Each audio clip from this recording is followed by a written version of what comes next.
Canada will match Washington's new tariffs dollar for dollar in order to protect Canadian workers, farmers, families, and businesses.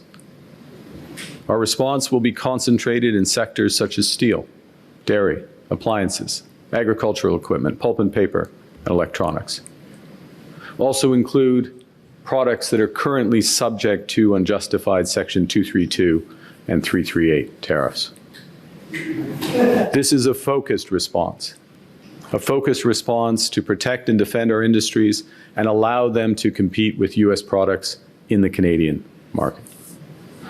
In the coming days, we'll release details of these new tariff measures which will come into force the Tuesday after Labor Day.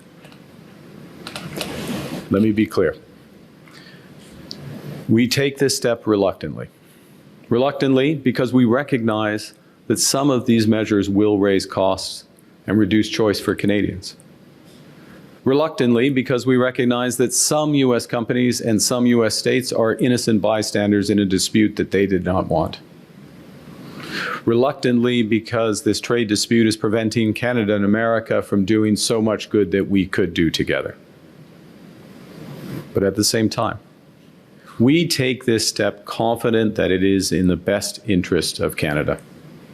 And that by rejecting a bad deal, by standing up for Canada, by focusing on what we can control, we will build Canada strong for all. We can't control the storm that blows in from Washington. We can, however, chart a new course by building Canada strong at home and diversifying our trading relationships abroad. Nous sommes maîtres chez nous et le partenaire par excellence à l'étranger. For over a year, Canada has worked intensively and in good faith with the United States to negotiate a new comprehensive trade deal. We've been pragmatic, patient, and persistent. We pursued every opportunity to reach an agreement that protects Canadian workers and their families, that strengthens our economy, and that respects Canadian sovereignty. We've been under no illusions. We recognized from the start. I observed that the decades-long process of steadily increasing integration between our economies was over. Our government understood before many that America would transform all of its commercial relationships, that it would put a series of tariffs on its closest allies and use economic integration as a weapon. We recognize that sometimes its signature was written in pencil. We worked in that context to try to strike a fair deal on which Canadian businesses and workers could rely. Our goal has always been to get the best deal for Canadians, never a deal at any price or on any time frame. When the United States announced another round of unjustified tariffs, I gave our negotiating team a new mandate to seek a fair deal negotiated in good faith.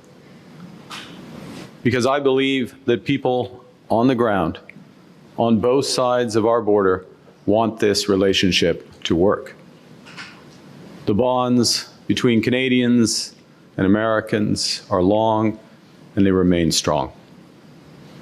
A mutually beneficial trade agreement is possible, one that respects our sovereignty, one that builds on our complementary strengths, one that lowers costs for families on both sides of the border, one that creates good jobs for our workers. Canada has always worked towards these goals, even while America's attention and dedication to them have wavered. We've consistently proposed long-term partnerships, while America has often pursued short-term transactions. The gap between partnership and competitor, unfortunately, has remained too wide in recent days. So last evening, I instructed our negotiators to return to Ottawa.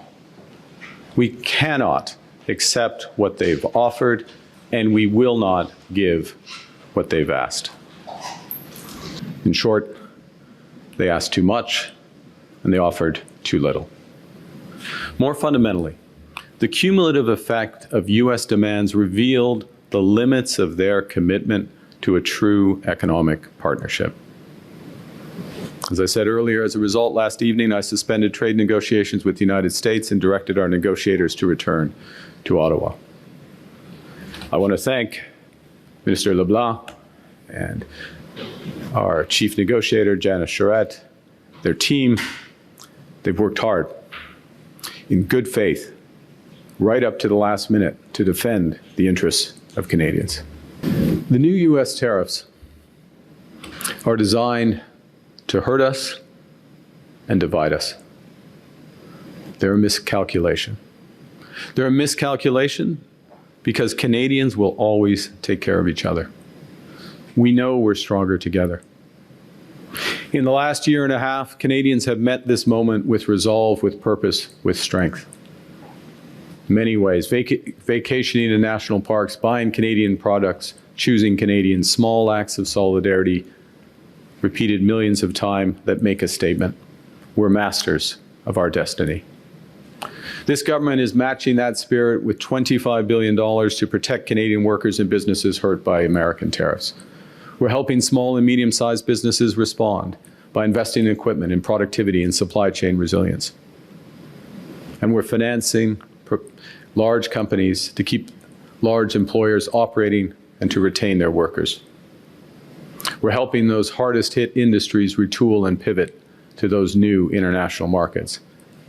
And we are being our own best customer. We have the right plan to build Canada strong. We're on track and it's working. At the same time, we recognize that some of the biggest payoffs of this plan, of this transformation, will take time.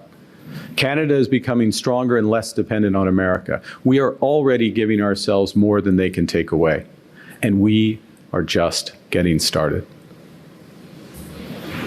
As we observed earlier this week in St. John's, Canadians don't submit to the weather, we thrive in it. We don't wait to see which way the wind's blowing or surrender ourselves to the waves to be storm-tossed by events. We set our own course. We make our own weather. Au Canada, nous sommes maîtres chez nous de l'océan à l'autre. Building Canada strong for all.